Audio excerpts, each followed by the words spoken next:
Hello Tamil tutorials. So நம்ம இன்றைக்கி என்ன பார்க்க போகிறோம் அப்படின்னா how to create A free website. அதில் வந்து நம்ம இதுக்கு முன்னாடி வந்து பார்ட் 1 பார்ட் 2 பார்த்தோம்.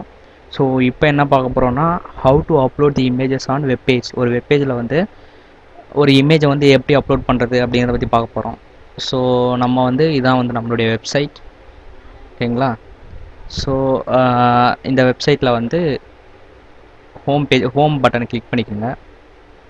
சாரி,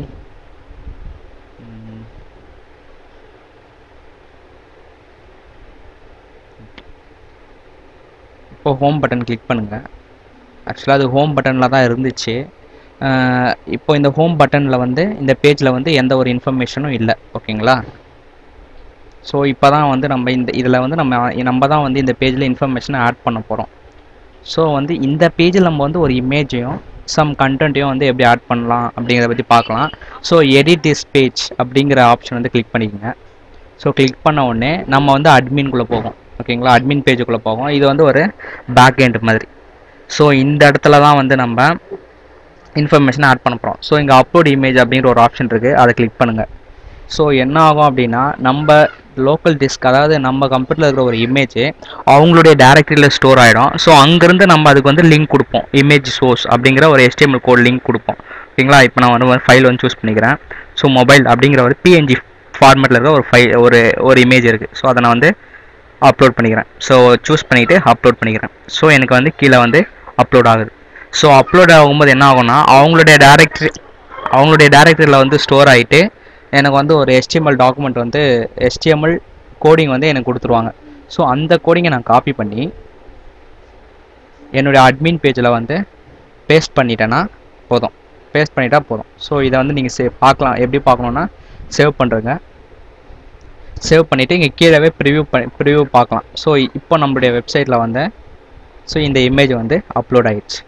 ஸோ இப்போ நான் வந்து சம் கண்டென்ட்டும் வந்து நான் ஆட் பண்ண போகிறேன் அப்படின்னா ஒன்றும் இல்லை. இப்போ நான் வந்து ஆல்ரெடி சம் கண்டென்ட் எடுத்து வச்சுருக்கேன், ஓகேங்களா. நான் வந்து ட்ரைவில் ஸோ வெப்சைட் அப்படிங்கிற ஒரு ஃபோல்டரில் வந்து செல்ஃபோல்னு பார்த்தோன்னா சில கண்டென்ட் நான் எடுத்து வச்சுருந்தேன் முன்னாடியே.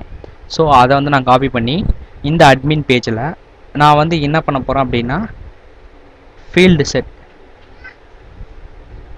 செட் அப்படிங்கிற ஒரு டேக் ஒன்று ஓப்பன் பண்ணிங்க. அங்கே வந்து பேஸ்ட் பண்ணுறேங்க. ஸோ அது கீழே வந்து ஃபீல்டு செட் அப்படிங்கிற டேகை வந்து க்ளோஸ் பண்ணுறேங்க, ஓகேங்களா. ஸோ ஃபீல்டு செட்னா என்ன அப்படின்னா உங்களுக்கு முன்னாடியே சொல்லியிருக்கேன். ஃபீல்டு செட்டுன்றது ஒரு பாக்ஸ் மாதிரி, ஒரு பார்டர் மாதிரி எனக்கு வரும். ஸோ இதை நம்ம சேவ் பண்ணிவிட்டு பார்ப்போம். ஓகே, சேவ் பண்ணியாச்சு. ஸோ அந்த பேஜை நம்ம பார்க்கணும் அப்படின்னா இந்த லிங்க்கை கிளிக் பண்ணிங்கன்னா அந்த கரஸ்பாண்டிங் பேஜை நம்ம பார்க்கலாம். ஓகே, இப்போ நம்ம பேஜ் வந்து ரெடி ஆகிடுச்சு. ஸோ இதுதான் வந்து நம்மளுடைய ஹோம் பேஜ். ஸோ நம்ம ஹோம் பேஜ் பார்த்தவொடனே எல்லாருக்கும் தெரிஞ்சிருக்கும். ஸோ இந்த வெப்சைட் வந்து எதை பேஸ் பண்ணியிருக்கு அப்படிங்கிறது மொபைல் பேஸ் பண்ணியிருக்குது. அண்ட் இங்கே வந்து கண்டென்ட் வந்து நம்ம ஆட் பண்ணி வச்சுருக்கோம், ஓகேங்களா.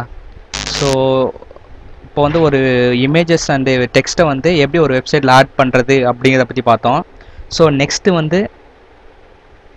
நெக்ஸ்ட் டுட்டோரியலில் என்ன பார்க்கலாம் அப்படின்னா ஒரு வெப்பேஜில் எப்படி கேஜெட்ஸ், விஜெட்ஸ் இதெல்லாம் வந்து ஆட் பண்ணுறது அப்படிங்கிறத பற்றி பார்க்கலாம். ஓகே.